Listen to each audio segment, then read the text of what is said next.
Welcome to my channel, and this is English Podcast. Hi there, this is Harry, and welcome back to Advanced English Lessons with Harry, where I try to help you to get a better understanding of the English language, helping you with vocabulary, problems with adjectives, verbs, expressions, whatever they are. You've come to the right place. So in this particular advanced English lesson, we're looking at advanced adjectives. Okay, so these are adjectives that you can use in everyday speech. You can use them in conversational English, that you can use them in business English, and that to replace the more normal or boring everyday adjectives that you find yourself using repeatedly. As you know, I'm a real believer in online lessons as the best way in which you can improve your language skills, in my case, English. So let me just take a few minutes to talk to you about Preply. Preply is an online tutor platform. They have over 50 languages available, and they have native tutors in Spanish, French, Portuguese, German, and many, many more. They have over 32,000 tutors for you to pick from, and you can use their filters so that you can narrow down your search, make sure you get the tutor that fits you exactly right. Preply is available on desktop and a mobile app. Self-guided language learning can be challenging to maintain, and many language learning apps offer a one-size-fits-all approach that may not suit or be effective for everyone. In-person learning, on the other hand, can be both expensive and complicated. The key to success is commitment and learning from real expert tutors, and Preply offers you just that and much, much more. With Preply's 100% satisfaction guarantee, they will also replace the first teacher that you select if for any reason it doesn't meet up to your requirements. Isn't it about time you tried Preply? Make sure you click on the link in the description below and get your 50% reduction for the first lesson that you purchase with Preply.com. Thanks Preply for sponsoring this lesson.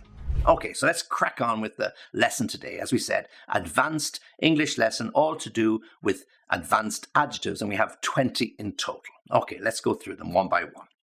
So the first one, good. Okay, so this is, the weather is good, the food was good. So what words can we use instead? Well, we can use excellent or superb. Oh, the weather is excellent, really hot. It's above 20 degrees every day for the last week, and you really, really feel good when you step outside. Or superb, yes. Oh, yeah, the food was superb. You really should go to that restaurant.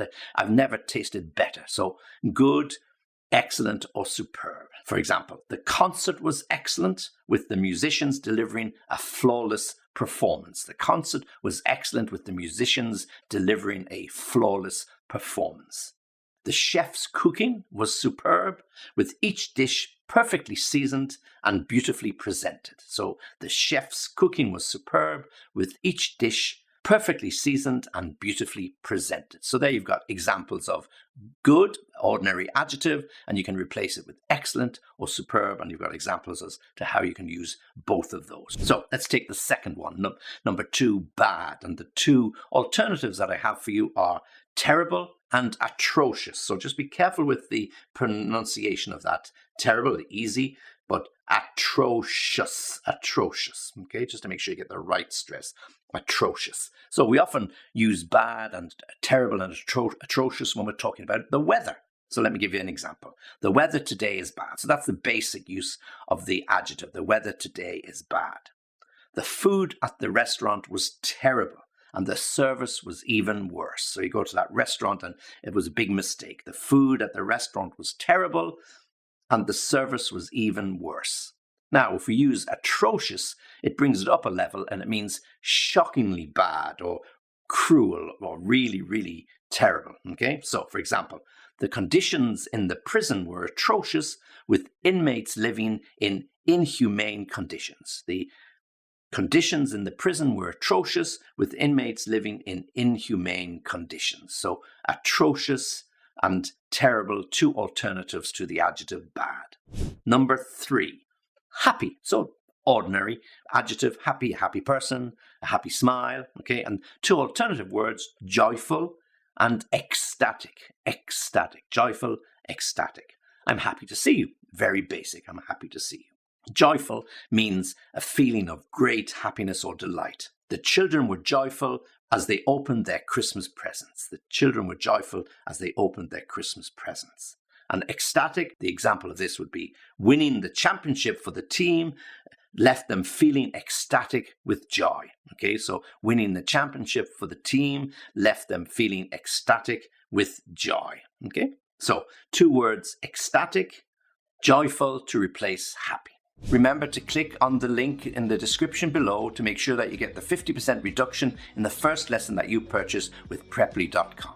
Now, number 4, if we use the adjective sad, and again, it's just a very ordinary adjective, sad. She was sad after the breakup of her marriage. She was sad or felt sad at the death of her pet dog. And 2 alternative adjectives could be melancholy and sorrowful. Melancholy and sorrowful. And again, just be careful with the pronunciation, particularly on that word melancholy.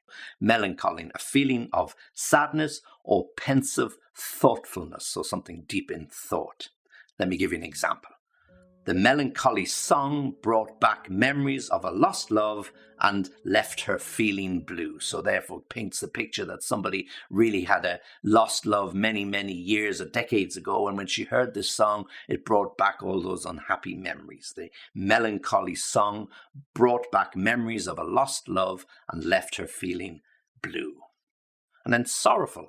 Sorrowful means a feeling of sadness or distress. She looked at the old family photos with a sorrowful expression, missing the days when they were all together. Okay, so a feeling of deep sorrow, sorrowful. So she looked at the old family photos with a sorrowful expression, a really sad expression on her face. Number 5, so the simple adjective here, big. Yeah, the big house, the big rock, the big tree. Very, very ordinary, basic. But 2 alternative adjectives could be enormous and colossal. Enormous and colossal. And again, just be careful on the pronunciation, particularly with that word colossal. Okay, so let me give you some examples of that. So enormous, what it means is extremely large or something huge, enormous. The elephant was enormous, towering over the other animals in the zoo. So the elephant was enormous, towering over all the other animals in the zoo. And colossal means extremely large or massive, so very, very similar. The colossal statue was a testament to the skill of the sculptor. The colossal statue was a testament to the skill of the sculptor. So colossal means something really, really big, enormous, massive, or extremely large. So here are 2 really good adjectives to replace big. So you get fed up using the big tree, the big house, the big news, enormous, colossal, even massive. Number 6, we'll go to the opposite, small. And again, ordinary adjective, small. The puppy is small. The piece of cake is small. 2 alternatives would be tiny. Some people say teeny or tiny. Or minuscule, as a really nice word, minuscule. So meaning really, really small. So tiny and minuscule as alternative to the adjective small.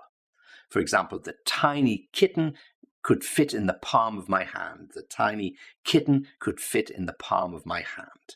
And minuscule means extremely small. The minuscule font on the label made it impossible to read. The minuscule font on the label made it impossible for me to read. Okay, so minuscule and tiny as alternatives to that adjective small, a very ordinary adjective small.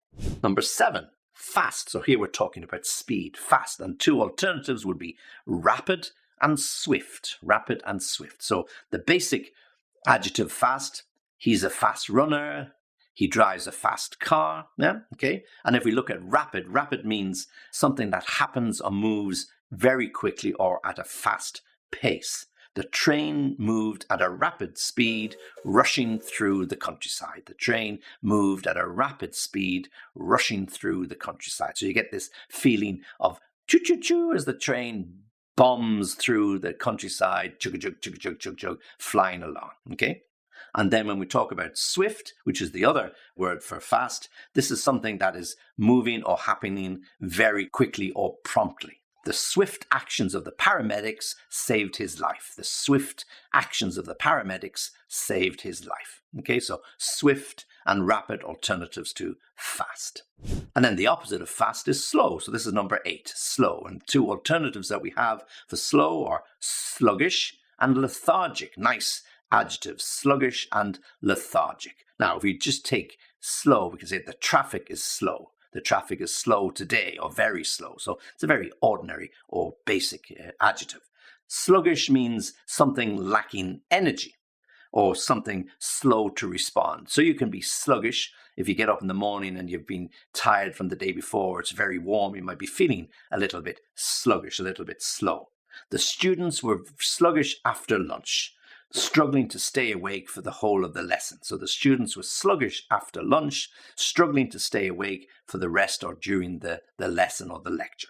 And when we are lethargic, then we are really struggling, lacking energy, very lethargic. So the heat made her feel lethargic and she couldn't focus on her work. The heat, the intense heat, 35, 40 degrees, made her feel lethargic and she was unable or she couldn't concentrate on her work. So lethargic and sluggish, really, really good alternatives instead of something that is slow. But we often use them regarding people. So he was feeling lethargic, she was very sluggish. Yeah, okay, so the traffic was slow, but the person lethargic or sluggish. Number 9, when we're talking about heat, we talked about feeling hot. So what are alternatives to hot? Scorching, and we can say scorching hot, or sweltering, yeah? Scorching or sweltering. And these are really great adjectives when we're describing the real intense heat of a hot summer's day, a scorching hot day or a sweltering day. So as a very basic adjective, we could just say it's hot outside, but it doesn't really give any great description. So we can say scorching, something extremely hot or burning. So if you ever walk on really, really hot sand next to the beach, oh, this sand is scorching, it's going to burn my feet. Yeah. So the scorching sun beat down on the desert, making it unbearable to walk. So when the sand is really hot. So the scorching sun beat down on the desert, making it unbearable to walk. And sweltering is when it's really uncomfortable and humid, okay? So you can be sitting in a classroom or a university room or even in your office without air conditioning. And if it's a really hot day, it's uncomfortable and you feel all that humidity. The sweltering heat of the summer made it difficult to sleep at night. So we've all witnessed and experienced that in the past. Yeah, the sweltering heat of the summer made it difficult to sleep at night. Okay, so there again, 2 good alternatives to a very simple, basic adjective, hot. And then number 10, the opposite of hot, of course, cold. And the alternative adjectives we could use are frigid and icy. Frigid and icy. So it could be icy cold, okay? So the water, particularly if you go swimming around the coast of Ireland, any time of the year, the water is icy cold. So if we want to use a basic sentence, just the weather is cold today. The weather has been cold this winter or this spring, yeah? So the weather is cold. But if we want to up it a little bit and use more interesting adjectives, then we can say frigid, which means extremely cold. The frigid weather forced the people to stay indoors and bundle up in hot clothes. Yeah, so the frigid weather forced people to stay indoors for long periods of time. And icy is when the streets or the trees or the fields are covered with frozen water or frost. So the car skidded on the icy road and crashed into the wall. The car skidded on the icy road and crashed into the wall. Okay, so icy and frigid, 2 good, strong, advanced adjectives that you can use instead of cold. Okay, now we're moving on to number 11. And number 11 is beautiful. That's not such a bad adjective, beautiful, and just quite basic. The view from the mountaintop or the view from my window was beautiful. So very simple, basic sentence. The view from the mountaintop or from top of the mountain or from the window or the balcony was beautiful. So alternative adjectives that we could use are exquisite and stunning. Exquisite and stunning. Now, exquisite means something extremely beautiful or delicate. Okay, so the exquisite. So a work of art can often be described as exquisite. The artist's work was exquisite with intricate details and stunning colors. Okay, so here we've got both of them used in the one sentence. The artist's work was exquisite, with intricate details and stunning use of colors or stunning colors. So exquisite and stunning, both words that we can use to replace beautiful. And when we use stunning, it's something that's usually very attractive or impressive. Okay, so we can talk about a person being stunning. Okay, so the clothes that they wear is stunning. So something that is very, very attractive or very, very impressive. The sunset over the ocean was stunning, with vibrant shades of orange and red. Okay, so the sunset over the ocean was stunning with vibrant shades of orange and red, or orange and pink, whichever way you describe the sunset. Okay, now the opposite of beautiful, of course, is ugly. So that's number 12, ugly. So ugly is, the ugly sweater or the ugly painting on the wall, just a very basic description. And two alternative words we could use are unappealing, so something that doesn't appeal to us is unappealing, or unsightly, okay? Now, unappealing means something that lacks definition or is lacking in attraction or charm. The dull, unappealing color of the dress made it difficult for her to stand out at the party. Okay, so if somebody goes to a party, the dress they picked wasn't quite the one that they really intended to wear. The dull, unappealing color of the dress made it difficult for her to stand out at the party. And unsightly. Now, unsightly means something that's not so nice to look at, yeah? So it could be if there was a demonstration in the city and lots of rubbish on the streets, and that could be unsightly. So unsightly is something unpleasant to look at or unattractive. The graffiti on the wall was unsightly and ruined the appearance of the neighborhood. So if you go through some city and the walls have been sprayed with graffiti, that can often be very colorful and very artistic, but some other people might regard it as a little bit unsightly.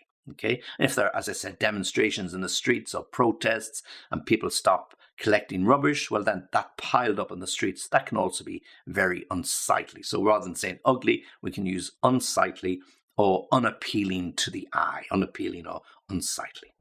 Number 13 is easy.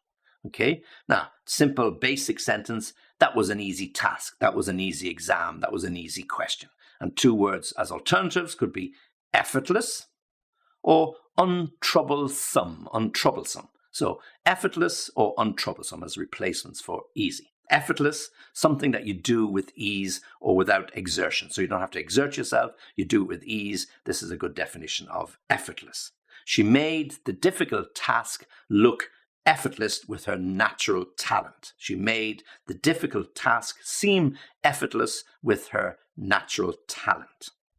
And untroublesome, meaning something that doesn't cause us any trouble. So when we describe it, it's not causing difficulty or any problems, easy to manage, easy to deal with. So as the example, the new software was untroublesome and didn't require any technical knowledge to install it. The new software was untroublesome and didn't require any technical knowledge to install it.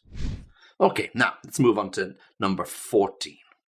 So the opposite of easy, of course, is difficult, and alternative words for difficult would be arduous, and challenging. Challenging, you probably know well. Arduous, a little bit more difficult, and again, difficult on the tongue, arduous. So a simple basic sentence, that was a difficult exam. That was a difficult test.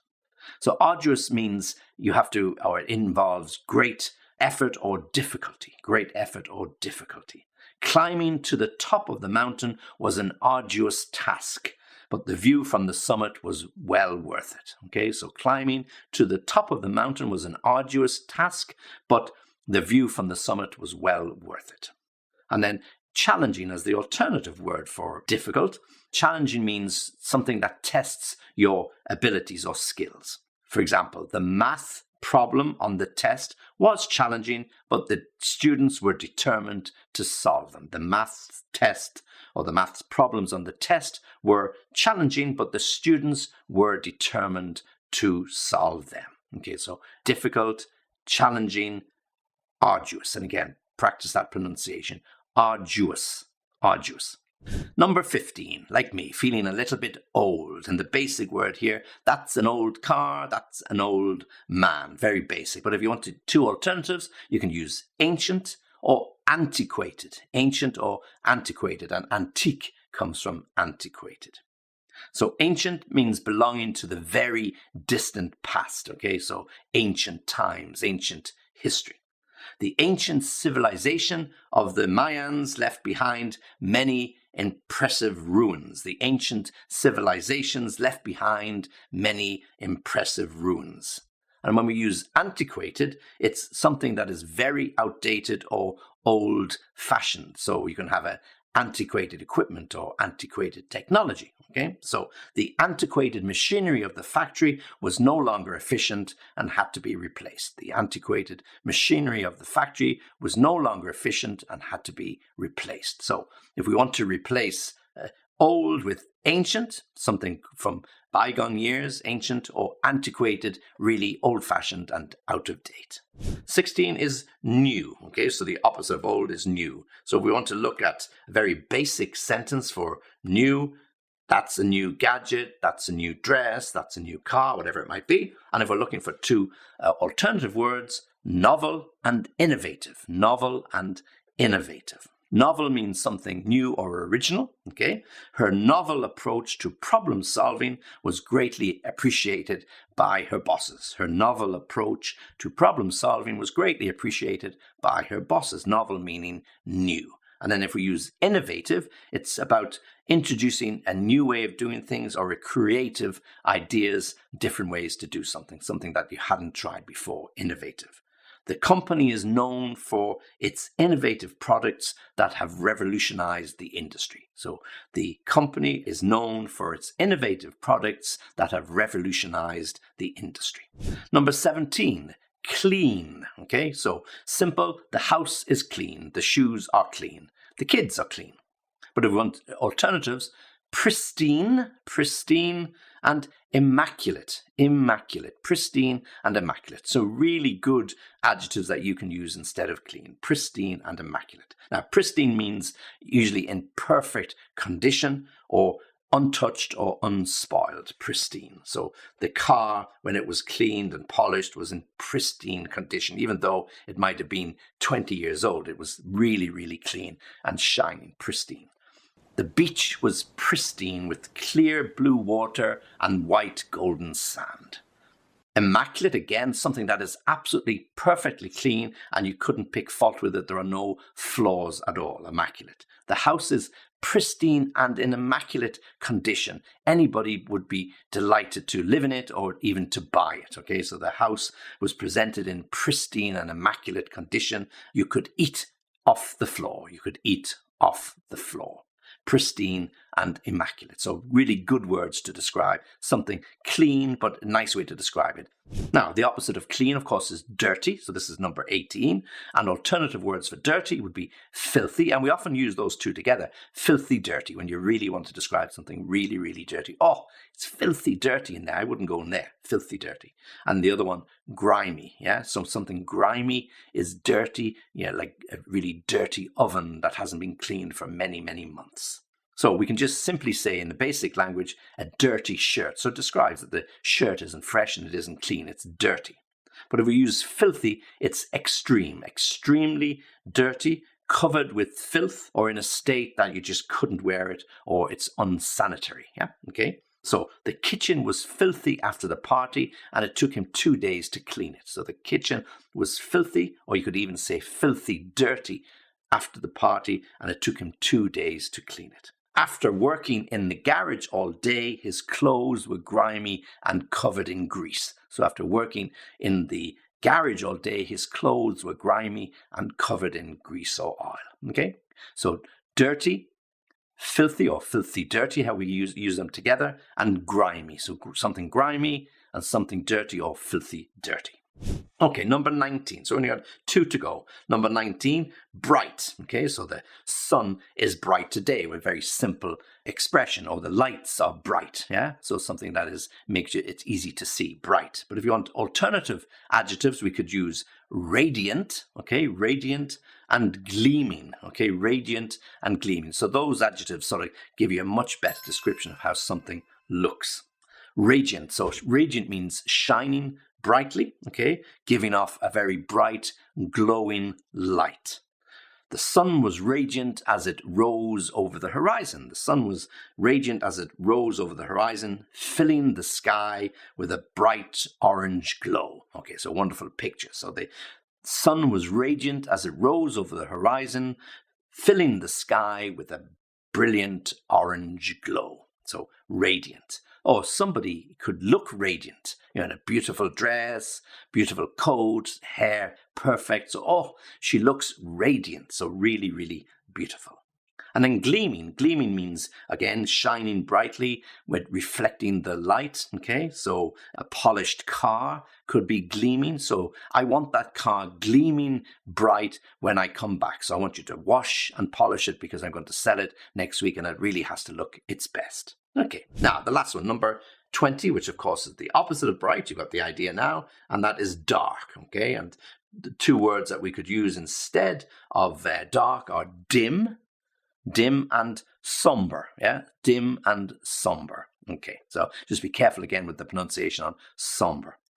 As a simple sentence, the room was dark because the lights were switched off. The room was dark because the lights were switched off. It's a very, very simple statement. The peeling wallpaper and broken windows gave the house a gloomy appearance. Okay, so if we're looking at gloomy or dim, okay, so when something is dim, it's dark or gloomy. So we can say the peeling wallpaper and broken windows gave the house a dim and gloomy appearance. Dim meaning dark and dull and not so interesting, and gloomy meaning not something you could see so clearly, but not something very pleasant. Okay, so dim and gloomy. So there are lots of words like dark, dim, depressing, gloomy, all mean the same thing. Okay, and then when we talk about somber, somber is dark or dull in color. So you could be dressed in a somber suit, perhaps because you're going to a funeral, or perhaps because you don't like bright colors. So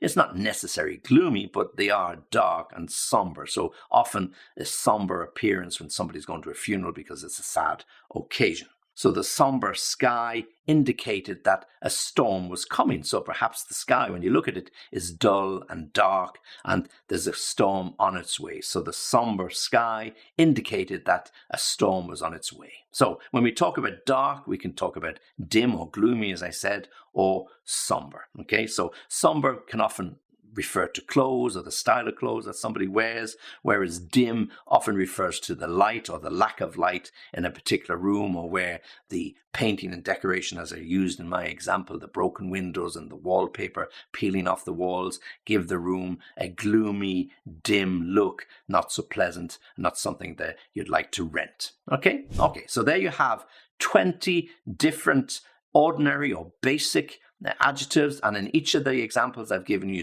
2 additional words, adjectives that you can use to replace them. Okay, so you've got 20 basic ones and you've got 40 other or extreme adjectives that you can use, more advanced adjectives that you can use in lots of different descriptions.